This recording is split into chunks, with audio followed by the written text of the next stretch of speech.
அருட்பெருஞ்சோதி அருட்பெருஞ்சோதி தனிப்பெரும் கருணை அருட்பெருஞ்சோதி. எல்லா உயிர்களும் இன்புற்று வாழ்க, வள்ளல் மலரடி வாழ்க வாழ்க, கொல்லாவரதம் குவளையெல்லாம் ஓங்குக, நல்லோர் நினைத்த நலம் பெறுக, நன்றி நினைத்த எல்லோரும் வாழ்க இசைந்து. உலக மக்களே, அறிவார்ந்த அன்பர்களே, ஆண்மநேய ஒருமைப்பாடுடைய அன்பர்களே, வள்ளற்பெருமான் நமக்கு அள்ளிய திருவெட்பாவில் 2ஆம் திருமுறையில் 112வது பதிகம் வேட்கை கொத்து என்ற பதிகத்தில் இருக்கின்ற பாடலுடைய விளக்கங்களை பார்த்து கொண்டிருக்கிறோம். மொத்தம் 10 பாடல்களை கொண்டது. இதுவரை 4 பாடல்களுடைய விளக்கங்களை பார்த்திருக்கிறோம். இன்று 5வது பாடல். வேட்கை கொத்து என்பது இறைவனிடமிருந்து எல்லா அருளையும் முழுமையாக பெற வேண்டும் என்ற ஒரு ஏக்கம், எப்படியாவது முழுமையாக அருளை பெற வேண்டும் என்ற ஒரு தவிப்பு. அதைதான் வேட்கை கொத்து என்ற பெயர்களை நமக்கு அருளி இருக்கிறார்கள் நமது இறைவன் வள்ளற்பெருமானவர்கள்.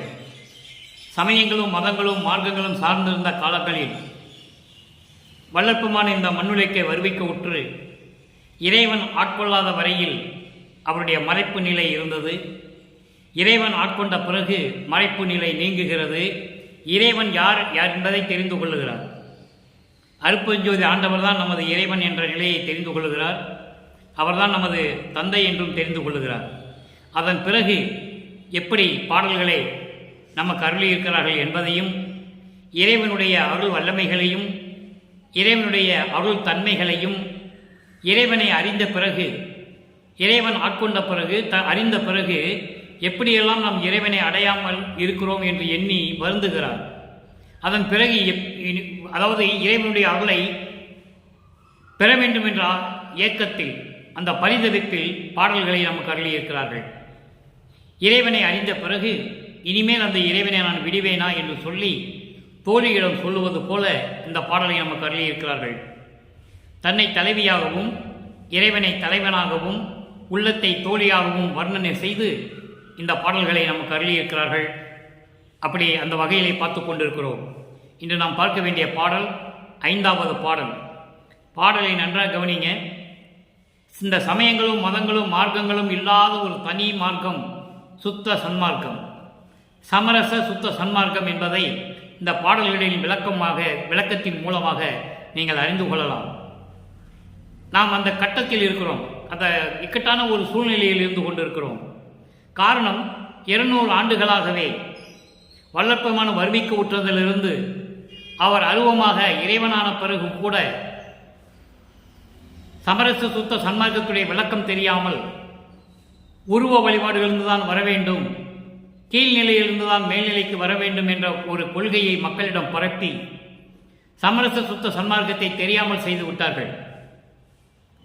இப்போ 1ஆம் திருமுறையிலிருந்து 5ஆம் திருமுறையுடைய பாடல்களுக்கு எல்லா விளக்கமும் 6ஆம் திருமுறையில் உண்டு. இதை நான் அடிக்கடி சொல்லிக் கொண்டிருக்கிறேன். காரணம், அந்த நிலைகளெல்லாம் விட்ட பிறகுதான், இந்த சமயங்கள் மதங்கள் மார்க்கங்களுடைய நிலைகளை விட்ட பிறகுதான் எனக்கு ஏறான நிலைமிசை கிடைத்தது என்று சொல்லுவார் நமது இறைவன் வள்ளற்பெருமானவர்கள். அப்போ நம்மளும் அதே மாதிரி இதன் கோட்பாடுகளையெல்லாம் விட்டு அருட்பெருஞ்சோதி ஆண்டவர் தான் இறைவன் என்ற நிலையில் இருந்து கொண்டு சமரச சுத்த சன்மார்க்க நெறிகளை கடைபிடித்து கொண்டு நாம் இறைவனை வணங்கினால் எப்படியெல்லாம் அருளை பெறலாம், இறைவனிடமிருந்து எப்படியெல்லாம் அருள் செல்வத்தையும் பொருள் செல்வத்தையும் பெறலாம், நோயற்ற வாழ்வில் எப்படியெல்லாம் வாழலாம் என்று வள்ளற்பெருமான் நமக்கு திருவெட்பாவிலே அருளியிருக்கிறார்கள். அதை வரிசைப்படுத்தி பார்த்து கொண்டிருக்கிறோம். இப்போ இன்று பாடலை பாருங்கள். 2ஆம் திருமுறை 112வது பதிகம் வேட்கை கொத்து 5வது பாடல். சின்மயமாம் பொதுவினிலே தன்மயமாய் நின்று திரு நடம் செய் பெருங்கருணை செல்வ நடராசன். இங்கே நல்லா கவனிக்கணும். நீங்கள் சின்மயமாம் பொதுவினிலே, இங்கே பொதுவினிலே என்பது பொன்னம்பலம், அம்பலம். அதே போன்று இறைவன் தன்மயமாய் நின்று திருநடம் செய் பெருங்கருணை, இங்கே பெருங்கருணை செல்வ நடராஜன் என்று சொல்லுவார். சமரச சுத்த சன்மார்க்கத்திலே தனி பெருங்கருணை என்று சொல்லுவார். நீங்கள் நல்லா புரிஞ்சுக்கிட்டே வரணும். தனி பெருங்கருணைக்கும் பெருங்கருணைக்கும் வேறுபாடு உண்டு. இப்போ திருநடம் செய் பெருங்கருணை செல்வ நடராசன் என்மயம் நான் அறியாத இளம் பருவந்தனிலே என்னை மனம் புரிந்தான். மனம் புரிந்தான் என்பது தன்னை ஒரு பெண்ணாக உருவகப்படுத்தியதால் மனம் புரிந்தான் என்று சொல்கிறார். மனம் புரிந்தான் என்பது ஆட்கொண்டான் என்று பொருள். மனம் புரிந்தான், இது எல்லோரும் அறிவார். அப்போ இறைவனை ஆண்டாறு 3 ஆண்டில் ஆட்கொண்ட அருள்கடலே என்று சொல்லுவார். 9வது வயதில் ஆண்டு கொண்ட பிறகு, இறைவன் யார் என்று தெரிந்த பிறகு, தன் நிலையை உணர்ந்த பிறகு மீண்டும் இறைவன் வரவில்லை. அப்படியே கவனிச்சுட்டே வாங்க. இன்மயம் இல்லாதவர் போல் என்று மனம் தருளான் சொல்றேன். இன்மயம் இல்லாதவர் போல் என்று மனம் தருளான். மனம் தருளான் என்பது அருளை கொடுக்க மாட்டேன்கிறான். வந்தான், ஆட்கொண்டான், மறைப்பை நீக்கினான், சென்று விட்டான். அதை தான் விளக்கமாக பார்க்க போகிறோம். இன்மயம் இல்லாதவர் போல் நின்று மனம் தருளான். இறையளவும் பிழை புரிந்தேன் இல்லை. அவன் இதயம் கண்மயமோ, கண்மயமோ என்றது கல்மயமோ. இல் இன்னாக மறிவு இருக்கிறது. கண் என்றால் கல். கல்மயமோ அல்லது அன்று சுவை கனிமயமோ என்னும் கணக்கறிந்தும் விடுவேனோ, என்னும் கணக்கறிந்து விடுவேனோ கண்டா என் தோழி. இது பாடல். இப்போ இறைவன் ஆட்கொண்ட பிறகு, இவனுடைய நிலையை தெரிந்த பிறகு, இறைவனுடைய நிலையை தெரிந்த பிறகு மீண்டும் இறைவன் வந்து எனக்கு அருளை தர மறுக்கிறான், அருளை தரவில்லை என்ற நிலையில் இந்த பாடலை நமக்கு அருளியிருக்கிறார்கள். அதன் பிறகு இந்த பாடலுடைய விளக்கத்தை பார்த்த பிறகு, சமரச சுத்த சன்மார்க்கத்தை பெற்ற பிறகு இறைவன் எப்படி முழுமையாக ஆட்கொண்டான், எப்படியெல்லாம் அருளை கொடுத்தான், சமரச சுத்த சன்மார்க்கத்துடைய விளக்கம் என்ன, எப்படியெல்லாம் உலக மக்களுக்கு தெரிவிக்கிறார் என்பதையும் பார்க்க போகிறோம். இப்போ இந்த பொருளுடைய இந்த பாடலில் வருகின்ற பதவுரை சின்மயம். சின்மயம் என்பது மெஞ்ஞானம். நான் ஏற்கனவே பல தடவை கூறியிருக்கிறேன் நண்பர்களே, ஞானத்துக்கும் மெஞ்ஞானத்துக்கும் வித்தியாசம் உண்டு. ஞானம் என்பது ஒரு நிலையான அறிவு. மெஞ்ஞானம் என்பது அப்படியல்ல. மெஞ்ஞானம் என்பது முக்காலத்தையும் உணர்வது. முன்னால் எப்படி நடந்த காலங்கள், முன்னால் இருந்த நிலைகள், நடந்து கொண்டிருக்கிறது, எப்படி நடக்கப் போகிறது, இப்படி எல்லா நிலைகளையும் உணர்ந்த நிலைதான் மெஞ்ஞானம். இந்த மெஞ்ஞானம் நிலை பிரமனுக்கும் திருமால் கூட இல்லை என்று சொல்லுவார். அது நிறைய பாடல்களில் வருகிறது. நான் ஏற்கனவே நிறைய விளக்கங்கள் சொல்லியிருக்கிறேன். மெஞ்ஞானம் இருந்தால்தான் இறைவனுடைய இறைநிலையையும் இறைவன் எப்படிப்பட்டவன் என்பதையும் உணர முடியும். அப்போ சின்மயமாம் மெஞ்ஞானம் பொதுவினிலே, மெஞ்ஞானம் உடைய பொன்னம்பலத்திலே தன்மயமாய் நின்று, தன்மயம் என்பது சிவமயம், சிவமயமாக நின்று திருநடம் அருள்நடனம் செய்து கொண்டிருக்கின்ற பெருங்கருணை செல்வ நடராசன். இங்கே பெருங்கருணை செல்வ நடராசன் என்று சொல்லுவார், அங்கே தனி பெருக்கருணை அருட்பெருஞ்சோதி என்று சொல்லுவார். விளக்கங்களை பார்க்க போகிறோம். என்மயம் நான் அறியாத, என்மயம் என்பது என் அளவில், என்னை பொறுத்த மட்டில் நான் அறியாத இளம் பருவத்தினிலே, எதுவுமே அறிந்து கொள்ள முடியாத அந்த இளம் வயதிலே என்னை மனம் புரிந்தான், என்னை மனம் புரிந்தனன், என்னை வந்து ஆட்கொண்டான். இது எல்லாரும் அறிவர், இது எல்லாருக்கும் தெரியும். இன்மயம் இல்லாதவர் போல், இன்மயம் என்பது மனித நேயம். மனித நேயம் இல்லாதவர் போல இன்று மனம் தருளான். இப்பொழுது அருளை கொடுக்க மாட்டேன்றான். அவன் மனித தன்மையே இல்லை. அவர்கள் மனித நேயம் இல்லாதவர்கள் போல என்னிடம் நடந்து கொள்ளுகிறான், அருளை தரமாட்டேன் என்று சொல்லுகிறான். இறையளவும் பிழை புரிந்தேன் இல்லை. நான் சிறிதளவு கூட எந்த தவறும் குற்றமும் செய்யவில்லை. அவன் இதயம், இறைவனுடைய இதயம் கல்மயமோ, கல்லானதா, இல்லை சுவைக்கனி மயமோ? சுவைக்கனி மயமோ என்பது இரக்கமுள்ள இதயமா? நல்லா புரிஞ்சுக்கணும் நீங்க. சுவைக்கனி மயமோ என்பது இரக்கமில்லாத மனமோ அல்லது இரக்கமுள்ள மனமோ என்று என்னும் கணக்கறிந்தும் எனக்கு தெரியும். அவன் மனம் வந்து கல்மனமா, இலகிய மனமா, கல்மனமா, இரக்கமில்லாத மனமா, இரக்கமுடைய மனமா என்றெல்லாம் எனக்கு தெரியும். அப்படி தெரிந்திருந்தும் அவனை நான் விடுவேனோ? கண்டாய் என் தோழி என்று தோழியிடம் சொல்லுவது போல, உள்ளத்திடம் சொல்லுவது போல இந்த பாடலை நமக்கு அருளியிருக்கிறார்கள் நமது இறைவன் வல்லற்பமானவர்கள். இப்போ இந்த பாடலுடைய பொருளை கோர்வையாக பார்க்க போகிறோம்.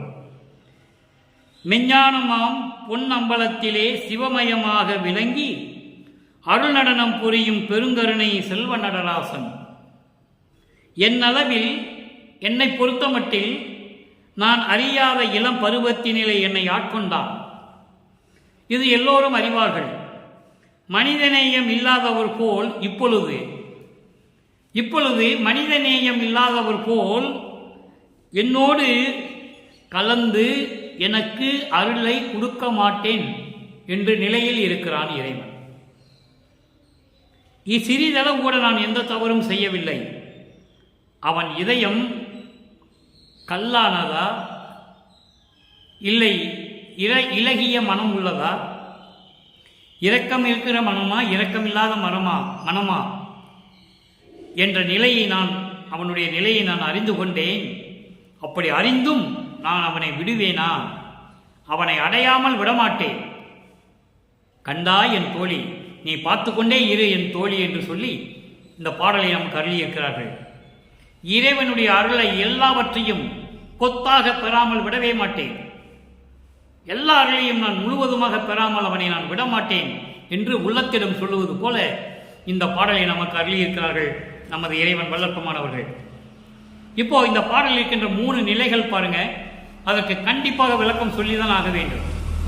அப்படி விளக்கம் கொடுத்தால்தான் 6ஆம் திருமுறையிலே எந்தெந்த பதிகத்திலே இதற்கான விளக்கங்கள் இருக்கின்றன என்பதை இறைவனுடைய தயவோடும் கருணையோடும் அந்த விளக்கத்தை சொன்னால்தான் இந்த சமயங்களும் மதங்களும் மார்க்கங்களும் இல்லாத ஒரு மார்க்கம், சமரச சுத்த சன்மார்க்கம் என்ற நிலை உங்களுக்கு புரியும்.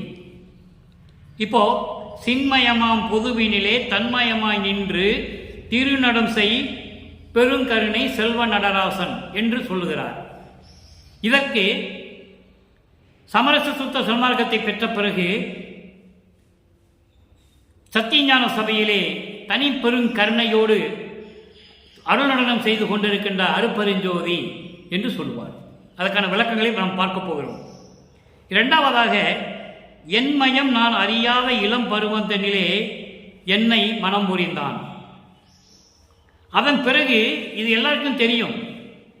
அதன் பிறகு மனிதநேயமே இல்லாதவர்கள் போல என்னிடம் நடந்து கொண்டு அருளை தரமாட்டேன் என்று சொல்லுகிறான். அதற்கு பதில் எப்படியெல்லாம் அருளை பெற்றுக்கொண்டார்? சமயங்களையும் மதங்களையும் மார்க்கங்களையும் சார்ந்திருந்த நிலையில் எந்த அருளையும் இவர் பெறவில்லை, ஆட்கொண்டார், அவ்வளவுதான். அப்போ எப்படியெல்லாம் அருளை பெற்றுக்கொண்டார் என்பதையும் சொல்ல வேண்டும். மூன்றாவதாக, இன்மயம் இல்லாதவர் போல் இன்று மனம் தருளான். மனித நேயம் இல்லாதவர்கள் போல என்னிடம் நடந்து கொண்டு அருளை தரமாட்டேன் என்று சொல்லுகிறான். இந்த இதுக்கு எப்படியெல்லாம் அருளை பெற்றுக்கொண்டார் என்பதை பதில் சொல்ல வேண்டும். இப்போ 6ஆம் திருமுறை 74வது பதிகம், தலைவி தோழிக்கு உரைத்தல். இங்கே தலைவி தோழியிடம் சொல்லுவது எப்படி என்பதை பார்த்துவிட்டோம். வேட்கை கொத்திலே 5வது பாடலிலே தலைவி தோழியிடம் எப்படி சொல்லுகிறாள்? என்னை வந்து ஆட்கொண்டவன் திரும்பி போய்விட்டான், திரும்பி வந்து அருளை தரவில்லை. அவனுடைய நிலை எனக்கு புரியும். அவன் மனம் கல் மனமா இரக்கமுள்ள மனமா என்று எனக்கு தெரியும்.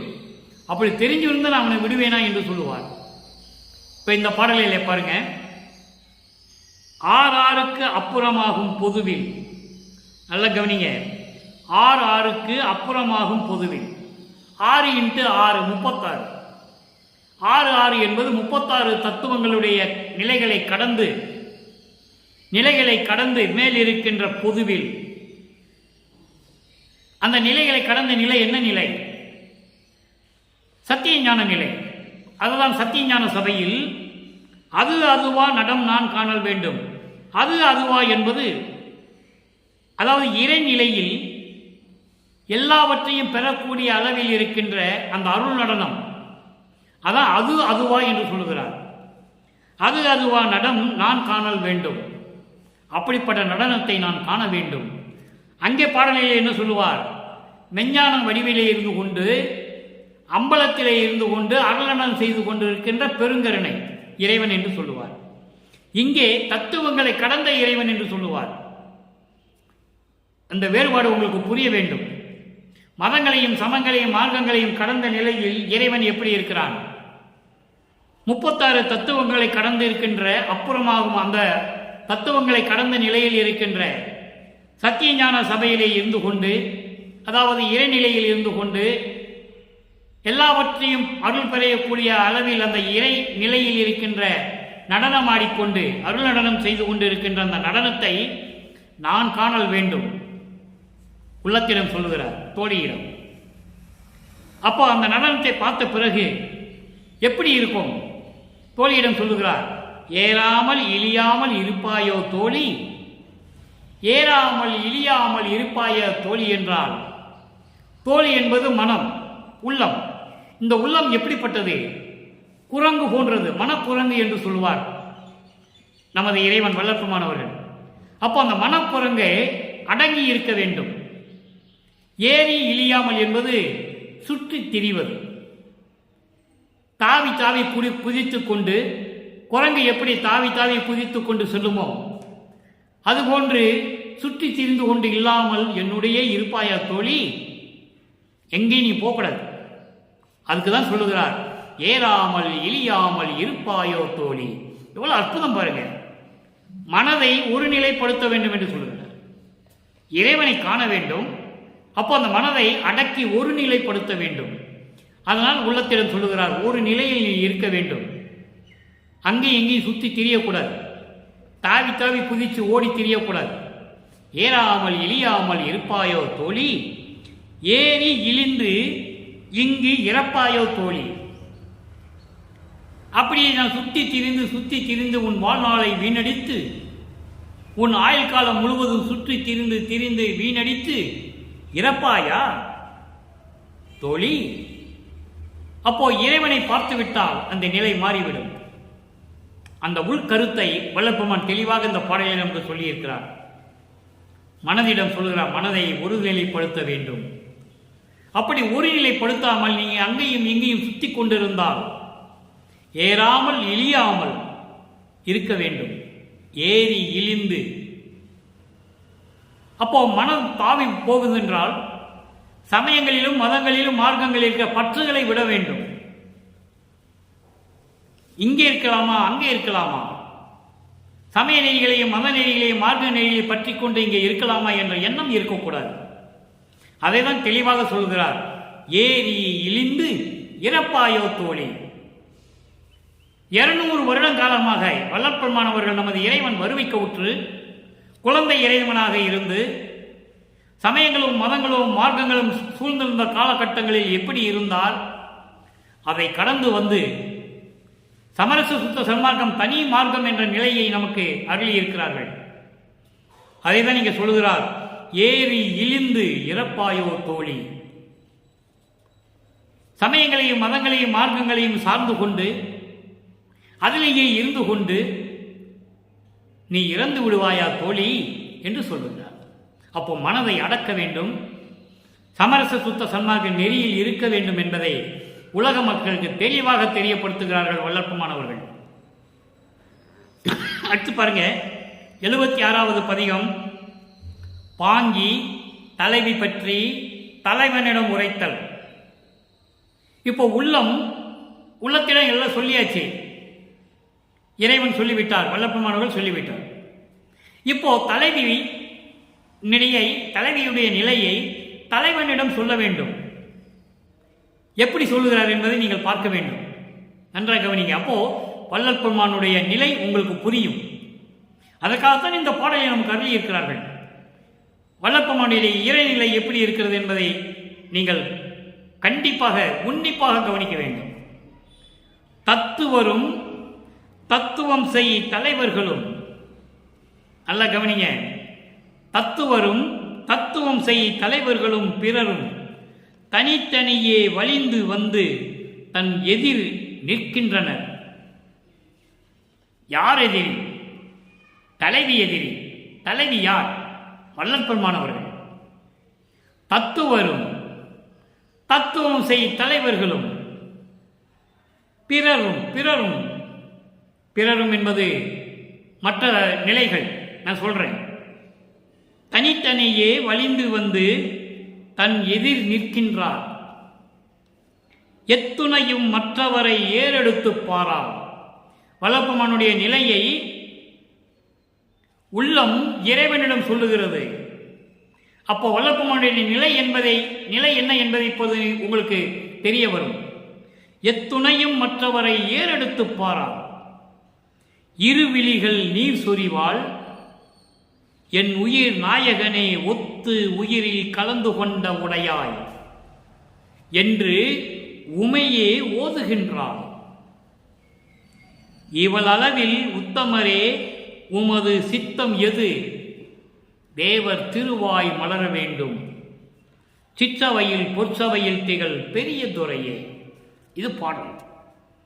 இரண்டாம் திருமுறையிலே வேட்கை கொத்திலே 5வது பாடலிலே அவன் யார் என்று எனக்கு தெரியும், இளவயதிலே ஆட்கொண்டு சென்று விட்டான், மறுபடியும் வந்து அருளை தர மறுக்கிறான், மனிதநேயம் இல்லாதவர் போல் நடந்து கொள்ளுகிறான்.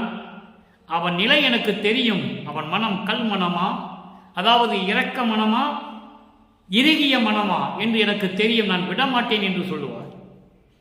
அதே நிலையை வல்லற்பெருமான் எந்த நிலையில் இருந்து கொண்டு இருக்கிறார் என்பதையும் உள்ளம் இறைவனிடம் சொல்லுவதையும் இப்பொழுது பார்த்து கொண்டிருக்கிறோம். இங்க பாருங்க, தத்துவங்களும் தத்துவங்களை ஆட்சி செய்து கொண்டிருக்கின்ற தத்துவ தலைவர்களும் யாரையும் கடவுள் என்று சொல்லவில்லை வல்லற்பெருமானவர்கள். நன்றாக நீங்க பார்த்துக்கொண்டே வரணும். தத்துவங்களும் அந்த தத்துவங்களை ஆட்சி செய்து கொண்டிருக்கின்ற தத்துவ தலைவர்களும் பிறரும் பிறரும் என்பது வானவர்கள், மற்றவர்கள், அந்தங்கள், 6 அந்தங்கள், அதையும் சொல்லுகிறார். இந்த அந்தங்களும் அதான் பிறரும் என்று சொல்லிவிட்டார். ஒட்டுமொத்தமாக பிறரும் என்று சொல்லிவிட்டார். அந்தங்களும் வானவர்களும் தேவர்களும் எல்லாமே சேர்த்து சொல்றார். தனித்தனியே வலிந்து வந்து தன் எதிர் நிற்கின்றார்.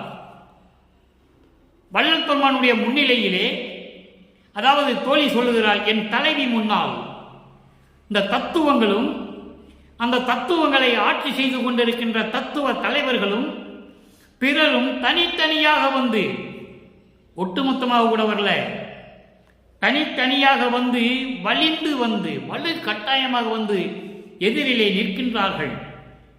அப்போ வல்லபெருமானுடைய நிலை என்ன நீங்கள் புரிந்து கொள்ள வேண்டும். தனித்தனி வந்து தன் எதிரே நிற்கின்றார், எத்துணையும் மற்றவரை ஏறெடுத்து பாராள். எந்த அளவில் கூட, சிறிதளவு கூட மற்றவர்களை ஏறெடுத்து கூட பார்க்க மாட்டான். அதைதான் வல்லபெருமான் சொல்லுவார், உன்னை மறக்கவும் மாட்டேன், மற்ற தேவர்களை மதிக்கவும் மாட்டேன் என்று சொல்லுவார். இந்த விளக்கத்தை நான் அடிக்கடி கூறுவதுண்டு. அற்புதமான விளக்கம். விரிப்பிலை மாலையின் பதவி என்று சொல்லுவார். மறந்தும் என்ற நாவால் உரைக்கவும் மாட்டேன் சிறு தெய்வ நாமங்களை என்று சொல்லுவார். அது தினமும் சொன்னால் கூட பொருத்தமாக இருக்கும். அதைத்தான் இங்கு சொல்லுகிறார். எல்லாரும் வந்து நிற்கிறார்கள், எத்துணையும் மற்றவரை ஏறெடுத்து பாரார். சரி, இப்ப தத்துவங்கள்னா என்ன? தத்துவங்கள் 36 தத்துவங்கள், 24 தத்துவங்கள் ஆன்ம தத்துவம், அதான் பிரம்ம தத்துவம். 7 தத்துவங்கள் வித்யா தத்துவம், அதுதான் திருமால் தத்துவம். 5 தத்துவங்கள் சிவ தத்துவம். இப்போ இந்த 36 தத்துவங்கள், ஆன்ம தத்துவம் 24, பூதங்கள் 5, நிலம், நீர், நெருப்பு, காற்று, ஆகாயம். பொறிகள் 5, கண், காது, மூக்கு, வாய், மெய். மெய் என்றால் உடல். பொறிகள் 5. பொறிகள் 5க்கு அப்புறம் இந்திரியங்கள். இந்திரியங்கள் பாருங்க, ஒளி, சுவை, நாற்றம், உணர்வு. நாற்றம் என்பது மனம். அப்புறம் கண்மேந்திரியங்கள், கை, கால், அபானம், குறி, வாக்கு. அப்புறம் அந்த கரணங்கள், மனம், சித்தம், புத்தி, அகங்காரம். 4 5 20, இது ஒரு 4 24. இந்த 24 தத்துவங்களும், இந்த தத்துவங்களை ஆட்சி செய்யக்கூடிய தத்துவ தலைவன் பிரம்மனும். அதுக்கடுத்து வித்யா தத்துவம், காலம், நியதி, கலை, வித்தை, அராகம், பூடன், மாயை. இந்த 7 தத்துவங்களை கொண்ட திருமால் என்ற தத்துவ தலைவனும், அடுத்து சிவ தத்துவம் 5, விந்து, நாதம், சுத்த வித்தை, ஈஸ்வரம், சதாக்கியம், இந்த 5 தத்துவங்களை கொண்ட ருத்திரனும், அதுக்கப்புறம் தத்துவங்களுக்கு அப்புறம் தத்துவிகள்னு ஒன்று இருக்கு, 60 இருக்கு. அதை கொண்டவர்கள் மகேஸ்வரனும் சதாசிவமும். இப்படி தத்துவங்களை ஆட்சி செய்து கொண்டிருக்கின்ற தத்துவ தலைவர்களும் பிறரும் தனித்தனியே வந்து என் தலைவி முன்னால் வந்து வலிந்து வந்து நிற்கிறார்கள். வலுக்கட்டாயமாக விரும்பி வணங்கி நிற்கிறார்கள். ஏறெடுத்தும் பாராள் என் தலைவி, எத்துணையும் மற்றவரை ஏறெடுத்து பாராள் என் தலைவி. அப்போ வல்லபெருமானுடைய நிலை என்ன? எல்லா தத்துவங்களையும் அடக்கியவர். எல்லா பதத்தலைவர்களும் வந்து இவரை வணங்குகிறார்கள். அந்த நிலையில் வல்லபெருமான் இருக்கிறார் என்பதை இந்த பாடலிலே தெளிவாக நாம் பார்க்க முடிகிறது. அடுத்து, இருவிழிகள் நீர் சொரிவார். உன்னை காணாமல், உன்னுடைய மனநிலை என்ன என்று தெரியாமல் இரு கண்களிலும் கண்ணீர் வழிந்து அழுது கொண்டிருக்கிறாள். நீர் சொரிவாள் என்னுயிர் நாயகனே ஒத்து உயிர் கலந்து கொண்ட உடையா என்று உமையே ஓதுகின்றார். என் உயிரிலே கலந்து கொண்டு, என்னோடு சேர்ந்து கலந்து கொண்டு, என் உயிரில் கலந்து கொண்ட எல்லாம் உடைய இறைவன், உடையா என்பது எல்லாம் உடைய இறைவன், அருப்பெருஞ்சோதி என்று உமையே சொல்லிக் கொண்டிருக்கிறாள், ஓதுகின்றாள் என்று சொல்கிறார்.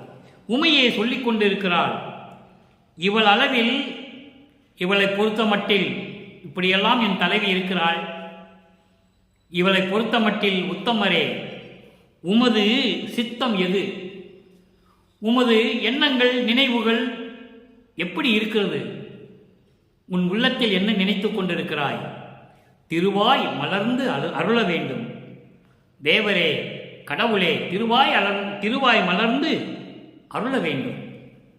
சிற்றவையில் பொற்சவையில் திகழ் பெரிய துறையே. அங்கே பொன்னமலம் என்று சொல்லுவார் 2ஆம் திருமுறையிலே. சமரச சுத்த சன்மார்க்கத்தை பெற்ற பிறகு சிற்றவை பொற்சவை என்று சொல்லுவார். சிற்றவையிலும் பொற்சவையிலும் அருளடனம் செய்து கொண்டிருக்கின்ற பெரிய துறையே. பெரிய துறை என்பது எல்லாருக்கும் பெரிய இறைவன், ஒரே இறைவன், அருப்பெருஞ்சோதி. அப்போ வல்லபெருமானுடைய நிலை உங்களுக்கு புரிந்துவிட்டது. தத்துவம் செய்கின்ற தலைவர்கள் எல்லாரும் வந்து இவர் முன்னால் வணங்கி நிற்கிறார்கள். அவர்களையெல்லாம் ஏறெடுத்து கூட பார்ப்பதில்லை. உன்னோடு உயிரோடு கலக்க வேண்டும் என்று இரு கண்களில் நீர் சொரிந்து, அதாவது அழுது கொண்டு இருக்கிறாள் என் தலைவி. சீக்கிரம் வந்து அவளோடு இரண்டரை கலக்க வேண்டும். அவளுடைய அளவில் உத்தமரே, உன்னுடைய கருத்து என்ன? நீ என்ன நினைத்துக் கொண்டிருக்கிறாய்? அங்கே இறைவனை விடுவேனோ என்று சொல்லுவார். இங்கே வேட்கை கொத்துல 5வது பாடலே அப்படிப்பட்ட இறைவனை நான் விடமாட்டேன் என்று தோழியிடம் சொல்லுவார். இங்க தோழி தலைவிக்காக இறைவனிடம் கேட்கிறாள், நீ என்ன நினைச்சிட்டு இருக்க? உன் மனசுல அவளை பத்தி உன்னையே நினைச்சிட்டு அழுதுகிட்டு இருக்கா? திருவாய் மலர்ந்து எனக்கு சொல்ல வேண்டும், பதில் சொல்ல வேண்டும் என்று சொல்லி இந்த பாடலை நமக்கு அருளி இருக்கிறார்கள். அடுத்து பாருங்க, பதிகம் 77, தலைவன் செயலை தாய்க்கு உரைத்தல். இப்ப பாருங்க, இறைவனை பார்த்தாச்சு, இறைவனிடம் எல்லாம் பெற வேண்டும் சொல்லியாச்சு, தோழியும் தலைவனிடம் சொல்லியாச்சு. அதன் பிறகு இறைவன் எல்லாமே கொடுத்துட்டாரு. இறைவன் கொடுத்த பிறகு, எல்லா அருளையும் கொடுத்த பிறகு தலைவி தாயிடம் சொல்லுகிறார். இங்கே தாய் என்பது உலக மக்களுக்கு தெரிவிப்பது. இங்க பாருங்க எப்படி சொல்றா பாருங்க. வல்லபெருமான் கூறுகிறார், தப்பு ஓதுவார் உள்ளம் சார்ந்திட உண்ணார். நல்லா கவனிச்சுட்டு வாங்க நண்பர்களே. சமரச சுத்த சன்மார்க்கத்தின் வழிபாடு என்ன? சமரச சுத்த சன்மார்க்கத்தின் சத்திய நெறி என்ன? எப்படி இறைவனை வணங்கினால் அவனை அருளை பெற முடியும்? வல்லபெருமான் சொல்லுகிறார், நல்லா கவனிங்க.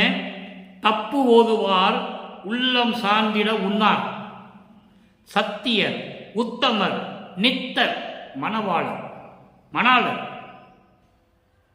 ஒப்போத ஒண்ணாத மெய்ப்போத மன்றில் உண்மையை பாடி நான் அண்மையில் நின்றேன். நல்லா கவனிக்கணும். எப்படி இறைவனை வணங்கினால் என்ன பெற முடியும்? அப்போத என்று எண்ணி அயந்திடல் பெண்ணே அன்புடை நின்னை யாம் இன்புற கூடல் இப்போதே என்கின்றார் என்னடி அம்மா. அங்கே தோழி தலைவியை பற்றி சொல்லும் பொழுது நீ என்ன நினைத்துக் கொண்டிருக்கிறாய் இப்பொழுது சொல்லு என்று சொல்லும் பொழுது அந்த நிலையெல்லாம் அடைந்த பிறகு தாய்க்கு உரைக்கிறார் தலைவி. வல்லபெருமான் சொல்லுகிறார், இப்போதே என்கின்றார் என்னடி அம்மா, என் கைப்பிடிக்கிறார் என்னடி அம்மா. இப்ப விளக்கம் பாருங்க. தப்பு ஓதுவார் உள்ளம் சார்ந்திட உண்ணார். தப்பு ஓதுவார், தப்பு ஓதுவார் என்றால் என்ன? தவறாக. இது உலகியல் விளக்கம். தவறாக வணங்குகின்றவர்கள், இது உலகியல் விளக்கம். சமரச சுத்த சன்மார்க்கம் இறைவனுடைய விளக்கம். மதங்களையும் மார்க்கங்களையும் சமயங்களையும் சார்ந்த நிலையில் இறைவனை தவறாக வணங்குகின்றவர்கள், சமயங்களிலும் மதங்களிலும் மார்க்கங்களிலும் சொல்லப்பட்ட குறியீடுகளை மேற்கொண்டு அந்த வழிபாடு முறைகளை மேற்கொண்டு இறைவனுக்கு பிடிக்காத செயல்களை எல்லாம் செய்து கொண்டு வணங்குகின்றவர்களுடைய உள்ளத்தில் இருக்க மாட்டார், உண்ணார். அவருடைய உள்ளத்தில் இருக்க நினைக்க மாட்டார். அப்ப யார் உள்ளத்தில் இருப்பார்? சமயங்களையும் மதங்களையும் மார்க்கங்களையும் சாராது தனி மார்க்கம் என்று சொல்லப்படுகின்ற சமரச சுத்த சன்மார்க்கத்தில் இருந்து கொண்டு வணங்குகின்ற அருப்பெருஞ்சோதி அருப்பெருஞ்சோதி தனிப்பெருங்கருணை அருப்பெருஞ்சோதி என்று வணங்குகின்றவர்களிடம் உள்ளத்தில் மட்டும் இருப்பார் என்பதை இங்கே வல்லபெருமான் தெளிவாக கூறியிருக்கிறார் என்பதை பதிவு செய்ய கடமைப்பட்டிருக்கிறேன். அதைதான் வல்லபெருமான் சொல்லுவார். 2ஆம் திருமுறையில் சொல்லுவார். அந்த விளக்கம் இன்னும் இருக்கிறது. அந்த பதிகம் வரும்போது நான் சொல்லுவேன் கண்டிப்பாக. சிவாய நம என்று நீரிடு, ஓம் சிவாய நம என்று நீரிடு, நமச்சிவாயம் என்று நீரிடு சொல்லுவார். அதே நிலை 6ஆம் திருமுறைக்கு வரும்போது அருப்பெருஞ்சோதி என்று சொல்லும்போது நீர் இடக்கூடாது. ஏனென்றால் அது சமயங்களையும் மதங்களையும் மார்க்கங்களையும் சார்ந்த நிலை. சிவாய நம, நமச்சிவாயம், ஓம் நமச்சிவாயம் என்பதெல்லாம் சிவசிவா, இதெல்லாம் சமயங்களையும் மதங்களையும் மார்க்கங்களையும் சார்ந்த நிலை. சமரச சுத்த சன்மார்க்கம் தனி நிலை, தனி மார்க்கம். அப்படிதான் சொல்றாரு, தப்பு ஓதுவார் உள்ளம் சார்ந்திட உண்ணார். அப்படியெல்லாம் அந்த நிலையில் இருந்து கொண்டு வணங்குகின்ற உள்ளத்திலே இறைவன் இருக்க மாட்டார், நினைக்க மாட்டார். சத்தியர், இயற்கை உண்மையின் விளக்க கடவுள், சத்தியமாக இருக்கின்றவர். உத்தமர், நித்தர். நித்தர் என்பது அழிவில்லாதவன், ஆதியும் அந்தமில்லா தோன்றிய இறைவன், நிலையான இறைவன். மணாளர், மணாளர் என்றால் எனது கணவன், கணவன் என்றால் எனது தலைவன், எனது தலைவன் என்றால் சமரச சுத்த சன்மார்க்கத்தின் தலைவன். அடுத்து பாருங்க, ஒப்போத ஒண்ணாத மெய்ப்போதமன்றி. ஒப்போத ஒண்ணாத என்பது ஒப்பிட்டு சொல்ல முடியாத அளவிற்கு, ஒப்பிட்டு சொல்ல முடியாத அளவில் இருக்கின்ற மெஞ்ஞான வடிவில் இருக்கின்ற சத்தியஞான சபையில் ஒப்பிட்டு சொல்ல முடியாத அளவில், அந்த நிலையில், மெஞ்ஞான நிலையில், சத்தியஞான சபையில் இயற்கை உண்மையின் விளக்கத்தின் அடிப்படையில் நான் இறைவனை பாடி மெஞ்ஞானத்தில் நின்று கொண்டிருக்கிறேன், மெஞ்ஞானத்தில் விளங்கிக் கொண்டிருக்கிறேன். அதுதான் சொல்லுகிறார், ஒப்போதே ஒண்ணாதே மெய்ப்போதமன்றில் உண்மையை பாடி நான் அண்மையில் நின்றேன். அந்த நிலையில் நான் இருந்து கொண்டிருக்கிறேன். அப்போதே என்று எண்ணி ஐந்தடையில் பெண்ணே. அப்போத என்பது இது சரியா தவறா? நம்ம இருக்கின்ற நிலை சரியான நிலையா தவறான நிலையா என்று குழப்பத்தில் இருக்காதே பெண்ணே, அயர்ந்து போகாதே, இதுதான் உண்மை. இறைவன் சொல்லுகிறார். எனவே சொல்லுகிறார், சமயங்களையும் மதங்களையும் மார்க்கங்களையும் சார்ந்த நிலைகளில் அவர்கள் தப்பான நிலையில், அதாவது தவறான நிலையில், மாறுபட்ட நிலைகளில் இறைவனை வணங்கும் போது அவர் மனதில் இறைவன் இருக்க மாட்டார் என்று சொல்லுகிறார். அப்ப நம்ம சொன்னது சரியா தப்பான அவருக்கு தெரியணும். அதான் அப்போத என்று சொல்லுகிறார். நம்ம சொல்லுவது சரியா தவறா என்ற நிலையில் குழம்பி இருக்கும்போது அது எண்ணி அயந்திடையில் பெண்ணே, அதை பற்றி நீ ஒன்றும் அயர்ந்து போகாதே, தளர்ந்து போகாதே, நீ சொல்லுவதுதான் உண்மை. எப்படி சொல்றா பாருங்க, அற்புதமான நிலை. நீ சொல்லுவதுதான் உண்மை என்று இறைவனை சொல்லுகிறார். அன்புடை நின்னை யாம் இன்புற கூடல் இப்போதே. அன்பான நிலையில் அன்போடு உன்னை நான் இப்போது பேரின்பமாக கலந்து கொள்ளப் போகிறேன். இறைவன் தன்னோடு இரண்டரை கலப்பதை தெளிவாக சொல்கிறார். அன்போடு உன்னை இப்பொழுது நான் பேரின்பமாக உன்னோடு கலந்து கொள்ளப் போகிறேன். கூடல் இப்போதே என்கிறார் என்னடி அம்மா, என் கை பிடிக்கிறார் என்னடி அம்மா, என் கையை பிடித்துக் கொண்டு இருக்கிறார் என்று சொல்லி உலக மக்களுக்கு தெரியப்படுத்துகிறார் தன்னுடைய நிலையை. அடுத்து இறுதியாக ஒரே ஒரு விளக்கம், 101 உய் வகை கூறல். உலக மக்களுக்கு சொல்லணும், நேரடியாக சொல்லணும். தான் பெற்ற இந்த மேம்பட்ட நிலையை, இந்த இறை நிலையை எப்படியெல்லாம் பெற்றுக்கொண்டார் என்பதை உலக மக்களுக்கு சொல்லுகிறார். உய் வகை கூறல் 5வது பாடல். துரிய மேல் பரவெளியிலே சுகநடம் புரியும் பெரியதோர் அருப்பெருஞ்சோதியை பெறுதலே எவைக்கும் அரிய பேரு. அப்ப எது உன்னத நிலை என்று சொல்லுகிறார்? முடிவான நிலை. துரிய நிலை மேல் இருக்கின்ற பரவெளியிலே, பரவெளி என்பது சுத்த தேகத்தை கொண்ட வெளி. அப்போ சுத்த தேகத்தை கொண்ட வெளி என்பது தத்துவ சித்திகளை கொண்ட வெளி. அதான் தத்துவங்களை கடந்தது இங்கே சொல்லுகிறார். தத்துவங்களை கடந்த வெளி, தத்துவங்களை கடந்த வெளி, தத்துவ சித்திகளை கொண்ட வெளிமேல் சுகநடம் புரியும் பேரின்பமாக அருள் நடனம் செய்து கொண்டிருக்கின்ற பெரியதோர் அருப்பெருஞ்சோதியை பெறுவதே எனக்கு எவ்வைக்கும் அரிய பேர், எல்லாவற்றுக்கும் பெரிய அரிய பேர்.